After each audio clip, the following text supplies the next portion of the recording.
বাংলাদেশ বেতার সিলেট। এখন শুনবেন আমাদের স্থানীয় সংবাদ। আসসালামু আলাইকুম। সন্ধে 7টা, বাংলাদেশ বেতার সিলেট। এখনকার সংবাদ পরিবেশন করছি মোহাম্মদ ফয়সাল উদ্দিন। আজ 18 জুলাই বর্ণবাদ বিরোধী আন্দোলনের পুরোধা নেলসন ম্যান্ডেলার জন্মদিন। নেলসন ম্যান্ডেলার সম্মানে প্রতি বছর তার জন্মদিনে উদযাপিত হয় নেলসন ম্যান্ডেলা দিবস। 2009 সালের 27 এপ্রিল দিবসটি পালনের জন্য নেলসন ম্যান্ডেলা ফাউন্ডেশন সমগ্র বিশ্ববাসীকে আহ্বান জানায়। এই দিনটিকে ছুটির দিন না রেখে ম্যান্ডেলার আদর্শে সামাজিক সেবামূলক কার্যক্রমের দিন হিসেবে সকলে মিলে উদযাপন করেন। একই বছরের নভেম্বর মাসে জাতিসংঘ নেলসন ম্যান্ডেলার স্মরণে ও সম্মানে 18 জুলাই আনুষ্ঠানিকভাবে নেলসন ম্যান্ডেলা আন্তর্জাতিক দিবস উদযাপনের ঘোষণা করে।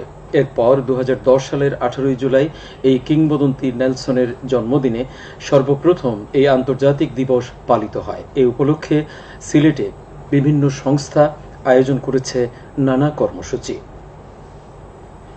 প্রবাসী কল্যাণ ও বৈদেশিক কর্মসংস্থান প্রতিমন্ত্রী শফিকুর রহমান চৌধুরী সরকারি সফরে আজ সিলেট আসছেন। তিনি সন্ধ্যায় সিলেটের স্থানীয় একটি দৈনিক পত্রিকার বর্ষপূর্তি উপলক্ষে আয়োজিত অনুষ্ঠানে অংশ নেবেন। প্রতিমন্ত্রী আগামীকাল সকালে বিশ্বনাথ উপজেলায় ইমামদের মধ্যে প্রধানমন্ত্রীর পক্ষ থেকে উপহার বিতরণ করবেন। পরে প্রতিমন্ত্রী উপজেলা আওয়ামী লীগের উদ্যোগে বন্যার্তদের ত্রাণ সামগ্রী প্রদান করবেন। এদিন বিকেলে তিনি স্বাধীনতা সাংস্কৃতিক পরিষদের উদ্যোগে বাংলাদেশ ভারতের যৌথ সাংস্কৃতিক আয়োজন মৈত্রীর বন্ধনে আমরা অনুষ্ঠানে প্রধান অতিথি হিসেবে উপস্থিত থাকবেন। সন্ধ্যায় তিনি প্রশাসনের বিভিন্ন পর্যায়ের কর্মকর্তাদের সাথে মতবিনিময় সভায় অংশ নেবেন। সিলেটে শিশুদের সংস্কৃতি বিকাশ কেন্দ্র সোপানের 3 দশক পূর্তি উপলক্ষে আলোচনা সভা, চিত্র প্রদর্শনী, চিত্রাঙ্কন প্রতিযোগিতা, সাংস্কৃতিক পরিবেশনা ও পুরস্কার বিতরণের আয়োজন করা হয়েছে। আগামীকাল সকাল 10টায় নগরের রিকাবি বাজারের কবি নজরুল অডিটোরিয়ামে দিনব্যাপী আয়োজন শুরু হবে। এর উদ্বোধন করবেন জেলা প্রশাসক শেখ রাসেল হাসান। আলোচনা সভায় প্রধান অতিথি থাকবেন সিটি মেয়র মোহাম্মদ আনোয়ারুজ্জামান চৌধুরী। সিলেটের প্রধান দুটি নদী সুরমা ও কুশিয়ারা সহ সকল নদ নদীর পানি কমছে। এতে সার্বিক বন্যা পরিস্থিতির আরও উন্নতি হয়েছে। পানি নামছে নিম্নাঞ্চলে। বিভিন্ন রাস্তা ও সড়ক থেকে পানি নেমে যাওয়ায় যোগাযোগ ব্যবস্থার উন্নতি হয়েছে। বন্যা পূর্বাভাস ও সতর্কীকরণ কেন্দ্রের তথ্য মতে আজ বিকেল 3টায় সিলেটে সুরমা নদীর পানি বিপদসীমার 94 সেন্টিমিটার নিচ দিয়ে প্রবাহিত হচ্ছে। এছাড়া কানাইঘাট পয়েন্টে 57 ও সুনামগঞ্জে 79 সেন্টিমিটার নিচ দিয়ে প্রবাহিত হচ্ছে। কুশিয়ারা নদী অমরশীদ পয়েন্টে 45 সেন্টিমিটার ও শেওলা পয়েন্টে 55 এবং শেরপুর পয়েন্টে 26 সেন্টিমিটার নিচ দিয়ে প্রবাহিত হচ্ছে। মৌলভীবাজারের বন্যা পরিস্থিতিও উন্নতি হচ্ছে। গত 24 ঘন্টায় কোনো বৃষ্টিপাত না হওয়ায় জেলার কুলাউড়া ও বড়লেখা পৌরসভার 7টি ওয়ার্ডের 80% এলাকা থেকে পানি নেমে গেছে। জেলার জুড়ি, কাউয়াদিঘি ও হাকালুকি হাওরের পানি প্রায় 1 থেকে 1.5 ফুট কমেছে। স্বাস্থ্য বিভাগ জানায় বন্যা দুর্গত এলাকাগুলোতে 34টি মেডিকেল টিম কাজ করছে।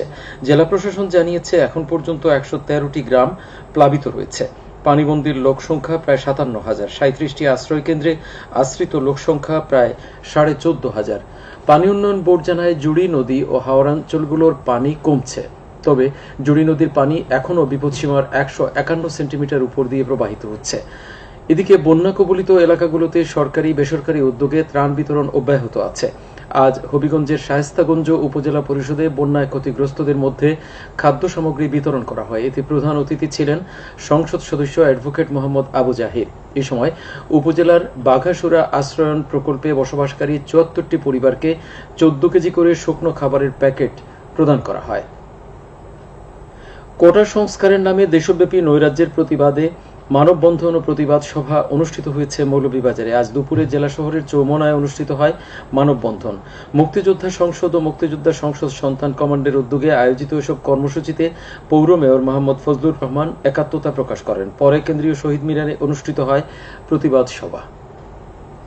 প্রধানমন্ত্রী শেখ হাসিনার কারাবন্দী দিবস উপলক্ষে আলোচনা সভা ও মোনাজাত অনুষ্ঠিত হয়েছে আজ মৌলভীবাজারের বড়লেখা উপজেলা অডিটোরিয়ামে।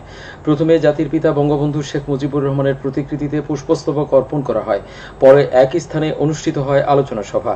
এতে প্রধান অতিথি ছিলেন সাবেক পরিবেশ, বন ও জলবায়ু পরিবর্তন মন্ত্রী শাহাবুদ্দিন এমপি। এতে বিভিন্ন শ্রেণী ও পেশার লোক উপস্থিত ছিলেন। উপজেলা আওয়ামী লীগ এর আয়োজন করে। মৌলভীবাজারের কমলগঞ্জ উপজেলার ভানুগাছ সরইবাড়ি সড়ক হতে ভেড়াছড়া রাস্তার পাকাকরণ কাজ শেষ হয়েছে। 1 কিলোমিটার এই রাস্তার পাকাকরণে ব্যয় হয় 91 লাখ টাকা। এলজিইডি কাজটি বাস্তবায়ন করে। সবশেষে আবহাওয়া। রাত 1টা পর্যন্ত পূর্বাভাসে বলা হয়েছে সিলেট সহ পার্শ্ববর্তী এলাকার জন্য কোনো সতর্কবাণী নেই এবং কোনো সংকেতও দেখাতে হবে না। আজ সিলেটের সর্বোচ্চ তাপমাত্রা ছিল 36 ডিগ্রি এবং সর্বনিম্ন 28.5 ডিগ্রি সেলসিয়াস। বাতাসে আর্দ্রতা ছিল সকালে 77 এবং সন্ধ্যায় 71%। আগামীকাল সিলেটের সূর্যোদয় হবে 5টা 14 মিনিটে এবং অস্ত যাবে 6টা 44 মিনিটে। সংবাদ শেষ হলো। আমাদের পরবর্তী স্থানীয় সংবাদ প্রচারিত হবে আগামীকাল সকাল 8টা 10 মিনিটে।